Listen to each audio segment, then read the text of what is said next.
Falëndrimet dhe lavdrimet kulmore dhe më të veçanta i takojnë Allahut Azza wa Jall. Allahun e falenderojmë dhe vetëm prej Tij ndihmën, faljen, vullnetin, shëndetin, pendimet tona nga Allahu Xhaleshanuhu i kërkojmë dhe vetëm Atij ja drejtojmë. Falenderojmë Zotin Xhaleshanu që na bëri prej muslimanëve. Na bëri prej besimtarëve e prej popullit pejgamberit sallallahu ta'ala alaihi wasallam. Andaj salavatet më të përzemërta janë gjithmonë me vullën e pejgamberisë Muhammed Mustafa sallallahu alaihi wasallam.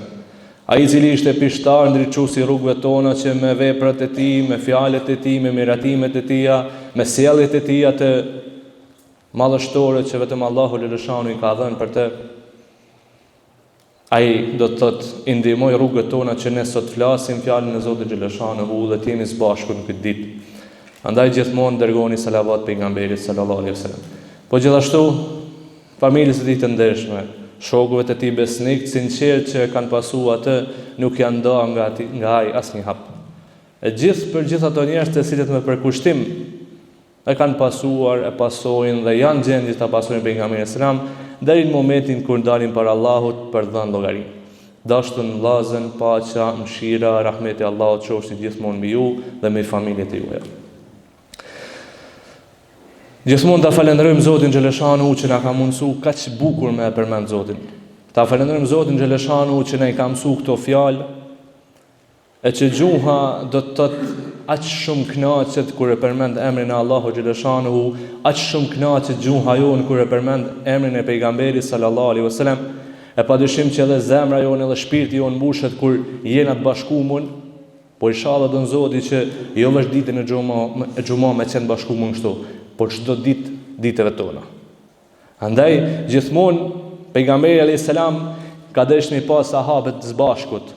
Ka dashur me pas sahabët mos me qenë përçamun.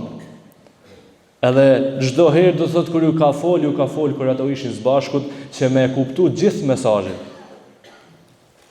Edhe gjithmonë pejgamberi alayhis salam do thotë ka zgjidhur që me fol me fjalë të mira. Ka zgjidhur pejgamberi sallallahu alaihi wasallam që me u kujdes për ndjenjat e tjerëve. Mos me u kujdes vetëm për ndjenjat tona apo të vetat, por me u kujdes edhe për ndjenjat e shokëve të vet. Do të thotë mos me lëndu dikën tjetër. Allahu Xhaleshanu u thot: "Stedhu bila bismillah wa qulu lin-nasi husna." Dhe folju njerëzve me fjalë të mira. Drejtoju njerëzve me fjalë të mira, me fjalë të bukura. Andaj themi elhamdulillah dashur vëllezër që po flasim fjalën e Zotit. Po përmendim Allahun Xhaleshanu. Pejgamberi sallallahu alaihi wasallam thot besimtar, do thotë e cilëson që është në fillim të hadithit, thot besimtar është ai i cili njerëzit janë të ruajtur thot nga dora e tij edhe nga gjuha e tij. E etiketon pejgamberi sallallahu alaihi wasallam direkt.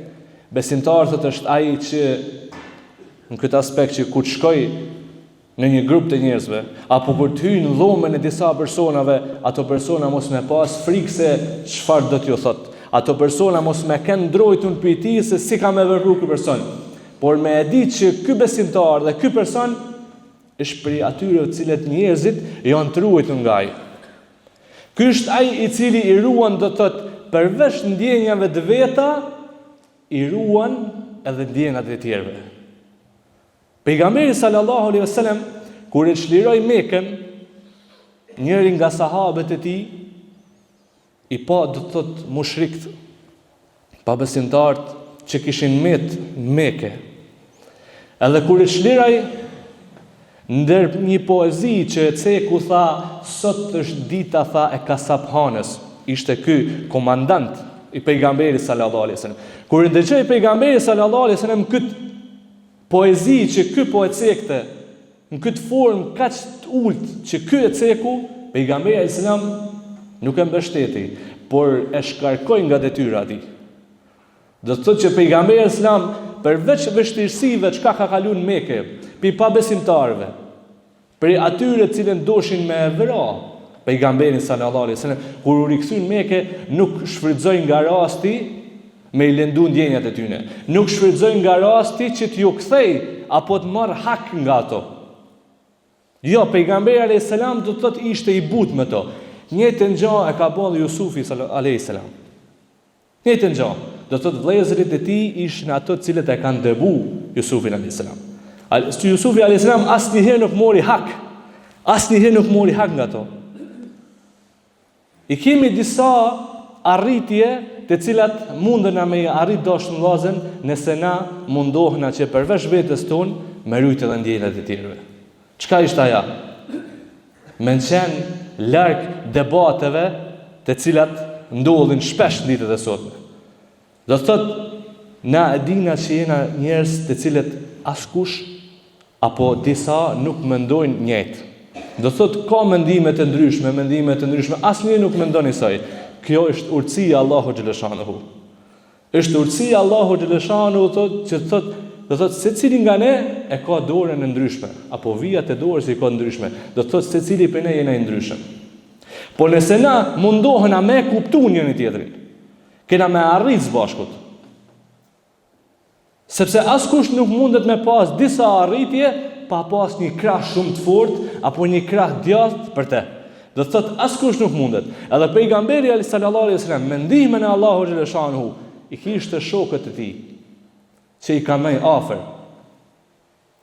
I rishin afër pejgamberit sallallahu alaihi wasallam. Edhe kjo është shembull për ne dashur vëllezër. Nëse na largohena prej debateve, largohena do të thotë prej fjalëve të cilat kena me undje keq për njëri tjetrit, kena me pas arritje. Kena me qenë më të bashkuar. Ta dim diçka dashur vëllezër. Nëse një personit i drejtohena edhe i flasim, kjo nuk ka të bëj me atë se çfarë postit ka ai person, edhe në bazë të postit ti të flasim na me te. Nëse një person i shkrimtar, do të thotë ne ta arrisim do të thotë nivelin e fjalës tonë. As pak. Pejgamberi sallallahu alaihi wasallam ka fol mirë edhe me të moshuarin, ka fol mirë edhe me fëmin, ka fol mirë do të thotë edhe me moshën mesatare. Do të thotë në ditët e sotme na ndodh do të thotë që nëse shohim një person i cili është i ngritur, me te e ndryshojmë tonin e zanit ton, e ndryshojmë do të thonë sjelljen ton, fjalët tona. Po një person i cili nuk ka arrit shumë, do të thotë më një herë me te dallohna prej tij. E kjo është gabim dashur vëllezër. Pse? Pejgamberi sallallahu alaihi wasallam, ashtu si thamë, do të thotë i kanë dëgju tonë kur kanë fol. E kanë dëgju edhe atë beduinin i cili ka ardhur për një fshati tjetër, për një vendi tjetër, ndoshta ka pas një pyetje shumë të kotë, e cila u bante pejgamberi sallallahu alaihi wasallam. Po për pejgamberin alayhis salam nuk ka pas pyetje të kotë. Pejgamberi alayhis salam do thotë i ka respektu. Andaj, edhe na kur shohim një person i cili është i ngritur, edhe një person i cili nuk ka arrit shumë në jetën e tij, na duhet më u drejtu me respekt ndaj tij. E jo me pa postin e tij, e na me rrit do të thotë gramatikën tonë, fjalën tonë, edhe respektin ndaj tij. Respekti është për gjithë dashur vëllezër. Pejgamberi sallallahu alaihi wasallam ka qenë i mëshirshëm edhe për njerëzit cilët kanë gabu. Ka njerëz cilët gabojnë, a jena na për ty në cilët gabojmë.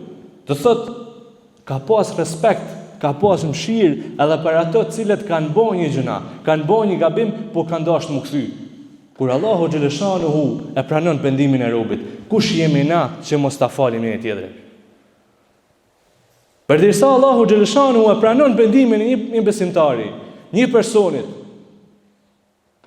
çfarë fuqie të kena në dorën tonë mos t'ia falim dikujt gabim? Është një rast në kohën e pejgamberit sallallahu alaihi wasallam që ndoshta është i njohur për ne, po do ta përsërisim së bashku.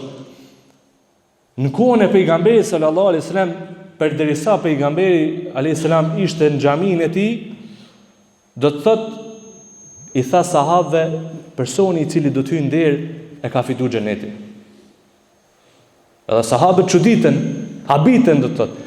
Edhe personi i cili hyn nder do të thotë e shohin sahabët, edhe do të thotë me prezencën e tij e shohin një xhenetli i cili hyn në xhamin e pejgamberit alayhis salam. Edhe habiten gjithë, edhe mendojnë se çfarë bën ky person kaq shumë, saqë pejgamberi islam do thotë i ka thonë që ti je prej xhenetlive nga kjo dynjë. Edhe njëri prej tyre interesohet aq shumë saqë don të shkojë 3 ditë të jetojë me këtë person, edhe çka? Edhe ta shohin se çfarë veprave bën ky person e që na nuk i bëjmë. Edhe shkon, rrin me te, qëndron me te. Edhe kur e shet do të thotë që nuk bën asnjë vepër tjetër përveç ato çka i bashin gjithë habitet, edhe e pyet këtë person. E pyet këtë sahabi, i thot pejgamberi sallallahu alaihi wasallam na ka thonë që 3 herë na ka thonë që ky person i cili hyn xhami ka fituar xhenetin. A mundesh më tregu se çka bën ti diçka e cila është e veçantë që ty ta ka mundsuar xhenetin? Çka ish kjo vepër kaq e madhe, kaq madhështore? Edhe njeriu habit edhe me veten e vet. Nuk e din se çka vepron ndoshta nga i herë, po për te Allahu ka vlerë të madhe.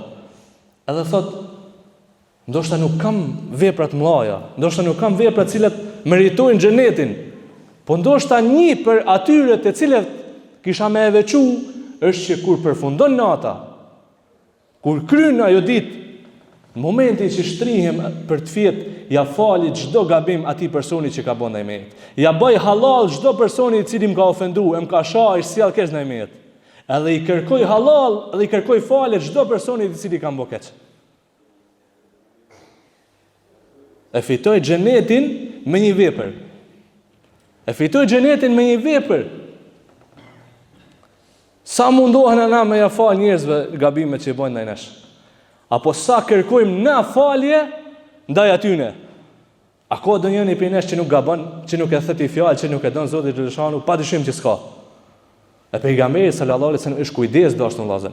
Është kujdes me ndjenjat e tjerëve. Është kujdes do të thotë edhe për fëmijët. Përderisa ishin namaz, pejgamberi sallallahu alaihi wasallam ishte duke fal namazin me sahabët e vet.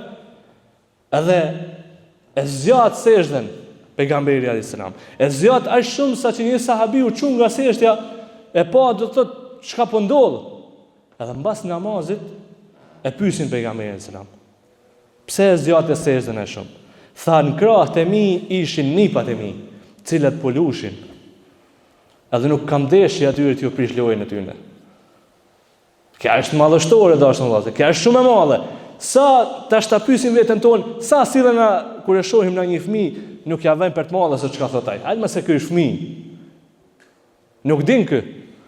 Din dashur vëllezër. Din se fëmia çdo gjë që ka një gjën e transmeton. E këtë e ka dash pejgamberi sallallahu alajhi wasallam. Është sjell mirë do thot për secila moshë. Ka pas kujdes ndaj ndjenjave të tyre. Kanë qenë të mëdha ndjenjat e tjerëve. Kur një grua në kohën e pejgamberit alayhis salam ishte që fshinte xhamin, ajo vdiq. Mirë po sahabët e pejgamberit salam nuk i kanë tregu pejgamberit alayhis salam. Për faktin që ato kanë menduar që kjo grua nuk ka shumë rëndësi të madhe se veç e pastronte xhamin. Po për pejgamberin alayhis salam ka pas rëndësi shumë të madhe.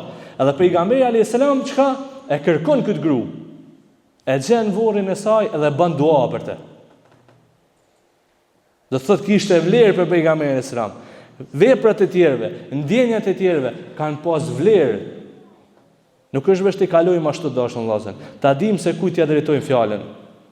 Ta dim se çfarë fjalë ti drejtojmë, edhe ta dim që edhe mos të habitna nëse na fitojmë një fjalë. Mos të habitna pse kena fituar, se ndoshta dikun e meritojmë. Ndoshta dikun po na kthehet ajo. Andaj, inshallah don Zoti që të bëhen apo tyrin që flasin fjalë të mira. E kujdesena për ndjenjat e tjerëve. Nëse jena afër fundit e vitit, nëse ta quajmë ashtu, atëherë të mundohena të llogarisim veprat tona se sa jena bona shkak për mu gëzu dikush. Ta llogarisim veten tonë se sa jena bon shkak na që dikush me qenë i gëzum, dikush me buzëqesh, edhe dikuj me ja rregullu ditën për shkak tonë, për arsyet tonë. Të bëjmë llogarit tona se kështu dashur vllazën, kena me u llogarit do thotë edhe kur dalim para Allahu xhaleshanu. Lut Allahun që të na fal gjunat tona, lut Zotin xhaleshanu që të na mëshiroj, të vdekurit tonë të mëshiroj, të sëmurit të shëroj. E inshallah don Zoti xhaleshanu që siç na ka bashkuar sot, na bashkoj në gradat më të larta të xhenetit Firdaus. Amin. Ala nahsan al-kalam wa ablaga an-nizam.